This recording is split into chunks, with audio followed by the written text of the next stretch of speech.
What's up, spectators? Welcome back to another episode of Professor Layton and the Diabolical Box. Here we are in the lovely small town of Dropstone. We're still in the investigation phase, so we still have places to look around and check out. I think we already talked to this guy last time. Yeah, he gave us a puzzle. For some reason, all the old-timers here are really cagey about the origins of Dropstone. I got a hunch that something strange must have happened here before the village was founded. Yeah, okay. This building appears to be the town hall. Yes, but it looks like it's closed for the day.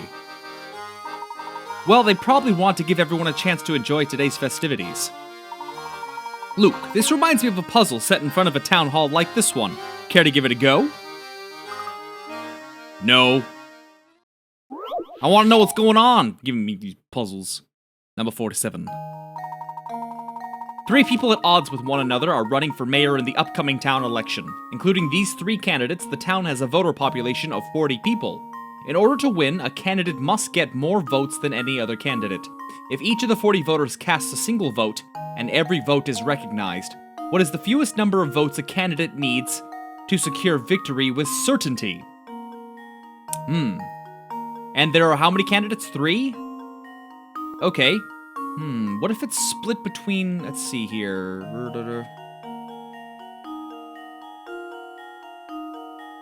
Enough to win, huh?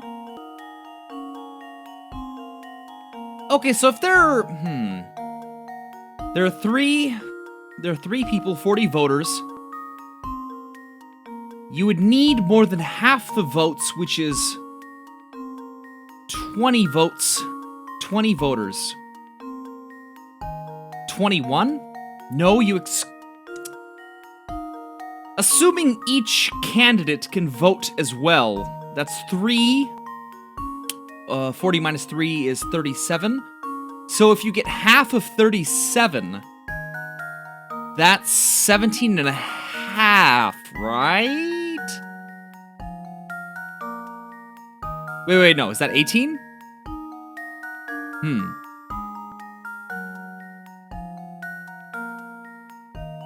But if they can vote for themselves, that would be 19, right? So the trick is, you'd probably assume it's 20, half the votes. Wait. No, 20 is exactly 40. But since they can vote for themselves, that'd be 19, but you add 1 because their own vote. Okay, that's a really bad job explaining. But instead of 21, it's 20 because you can vote for yourself. If that makes sense. I did a really bad job explaining. That was almost too easy. Yeah, I think they'll do a better job explaining. The winner has to have at least 20 votes for a certain victory. Since each of the candidates dislikes the other 2, each will likely vote for themselves. 40 votes minus those 3 leaves 37. The winner will need over half the votes, in this case a minimum of 19 additional votes. Add the winning candidate's personal vote, there you go, you get to 20 votes. I did a horrible job explaining. Well done. Now we really should get back to investigating the town. But we've already been everywhere.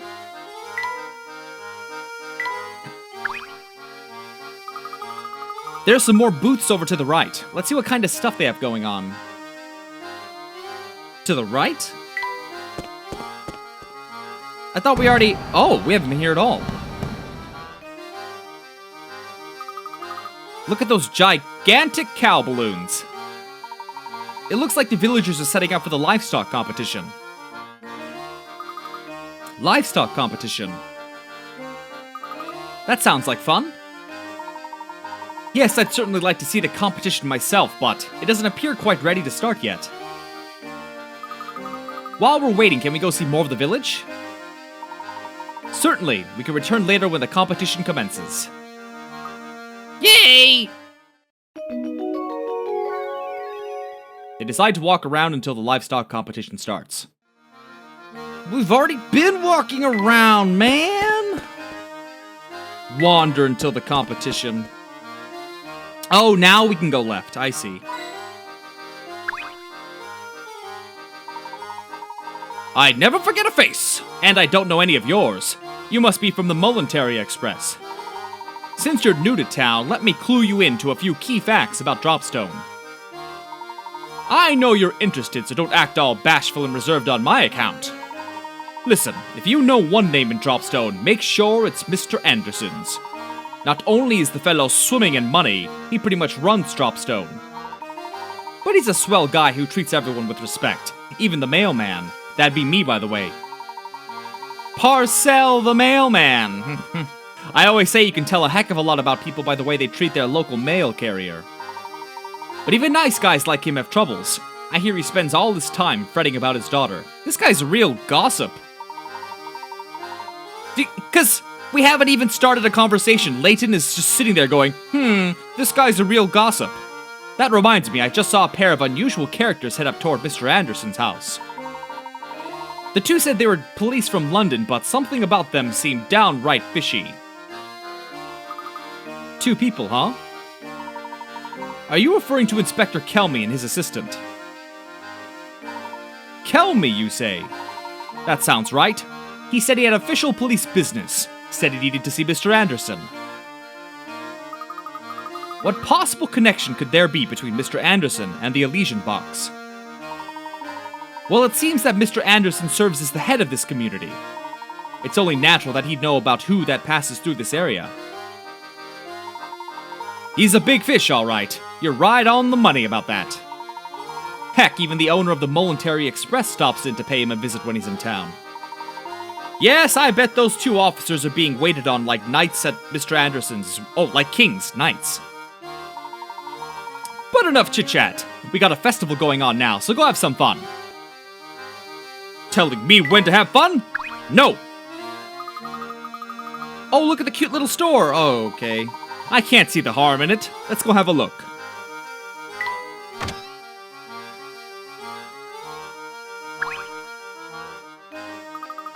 Wow, that is a nose. That is a nose. I don't think I've seen you around these parts before. May I ask your name? Of course. I'm Herschel Layton, Professor of Archaeology at Gressenheller University. Charmed, sir. Welcome to Dropstone, Professor Layton. My name is Dorothea, Diarrhea, and I am a maid at the service of the Anderson family. Tell me, what brings you to our humble village? My companions and I are after an artifact known as the Elysian Box. Have you heard of it before? Can't say that I have. But the Master is quite knowledgeable about curiosities such as that. The Master, madam? Oh yes, excuse my thoughtlessness. I keep forgetting you're new here. I love how long that word is. Thoughtlessness. I'd venture there's not a single resident of our village who doesn't know Mr. Anderson. I see. Well, if it's at all possible, we'd very much like to meet Mr. Anderson. Mr. Anderson? Normally I'd say he'd be glad to receive you, but lately he's been preoccupied with his daughter. I don't mean to pry, but has there been some issue between Mr. Anderson and his daughter? How can you use a phone if you don't have a mouth to speak? Well, yes, just between you and me and the wall, his daughter has been secretly planning a trip alone. Secretly planning a trip alone? Is that your way of saying she's planning to run away? Yes. And what's worse is that the Master is starting to catch on that something's going on.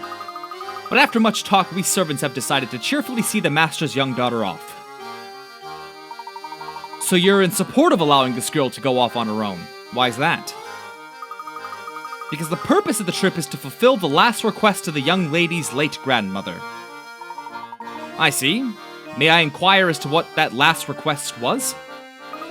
Well, I myself have only heard scraps of the story from other people, so I can't say much. But whatever the request, it's one that the young mistress seems to feel is extremely important. Oh, look at that, here I am gossiping away when there's supper to prepare. Please excuse me, Professor Layton, I need to get back to work. Oh, before you go. Rats, she's gone. Maybe it's me, but it sounds like Mr. Anderson. The name is Neo. Leaving home more than going on a trip. And yet for some reason the servants are cheering her on. How odd. Yes, very.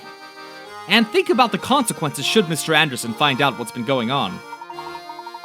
The servants must have truly solid reasoning if they're resolved to keep a secret like this. What could it possibly be? I'm getting the feeling Dropstone isn't as ordinary as it looks. You're not the only one, Luke. But enough speculation. Let's go explore more of the village. Mr. Anderson. This cat sculpture certainly is expressive. Yep, he's a cute one. Oh, if you like cats, Professor, have I got a puzzle for you. Number 51, Flipped Cats. One of the three color pictures A, B, or C is the same picture as the black and white one displayed on the far left. Alright, this should be... wait. The only difference is the picture on the far left has had its content flipped left to right. Left to right. Okay. Okay, let's see. The eyes look the same, the whiskers look the same, the paws look the same. But maybe the bottom cat is different. Okay, I see the eyebrow is different on A compared to B and C. Let's see if that translates to the other image.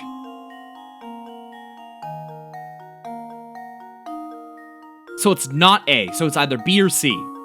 Okay, let's see, what else is different? Paws are the same. Eyes are the same. Are the ears the same? They're the same.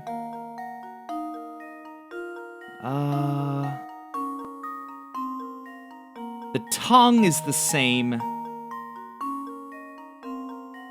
Maybe there is something different with the top cat. Colors, same. Eyes, eyebrows. Whiskers.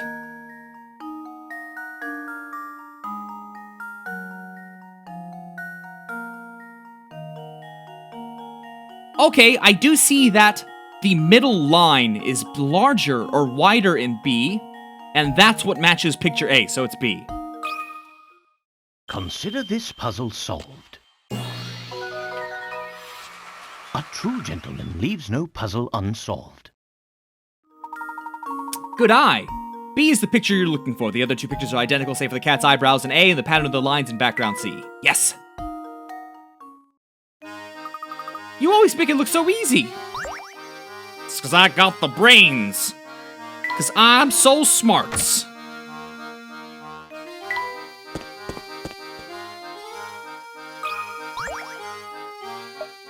Me? I'm a world traveler, but I'm stuck here until I can score a ticket on the Momentary Express. You're homeless. I was hoping for a freebie, so I told Beluga one of my puzzles to break the ice. Unfortunately for me, he got all hot under the collar when he couldn't solve it. Here, maybe you'll have better luck with it. Number 45, Baggage Claim. Oh, one of these. Okay, well, let's get right to it then.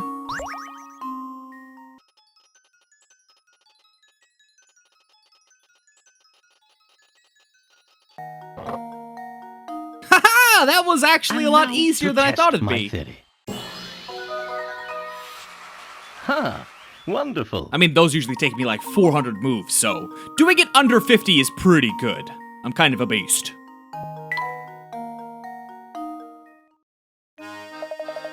You're a pretty clever bunch, aren't you? Okay, so Beluga must be an idiot.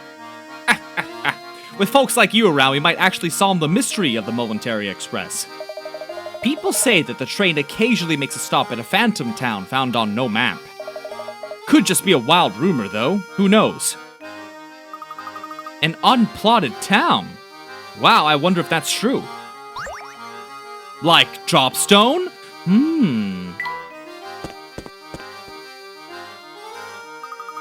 Wowee! Look at the size of that mansion. I bet you can get lost in there. It is impressive, to say the least. I'm sure that massive matter belongs to Mr. Anderson. So that's where Inspector Kelmy and his assistant went, right? I'd like to see this place myself. Can we go take a look? No, for now, I think our best course of action is to gather what information we can about the village. Besides, I imagine the Andersons have their hands full with the 2 guests they currently have.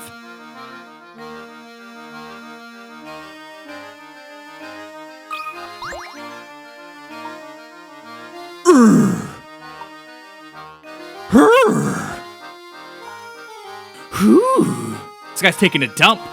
Oh, that should do it. That was a good one. Good afternoon. What are you doing there, sir? Me? Oh, I'm just doing a little fishing in this here lake. Is this my second poop joke today? That's a little much for a video. I gotta roll it back. Let's up the maturity just for a second, then we can go right back to the poop jokes next time. Because I called what's-her-face diarrhea, so that's a good question. I think we're a little more highbrow than that, so... Now that I think about it, how many have I managed to catch today? But then again, it is early in the morning, so my brain, it takes a couple hours for it to really kick in. Number 33, fishing net. You've cast a large net in a pond to catch some fish. Every part of the net is in the water, except for the 2 ends, which you're holding in your hands as shown below. The pond surface is small, but it's actually wider underwater, so parts of your sunken net aren't visible from the surface. Assuming that there are no tears in the net, and that its rim is constructed of a single length of rope that ends on the shore, how many of the fish will be visible in the pond when you pull the net back up?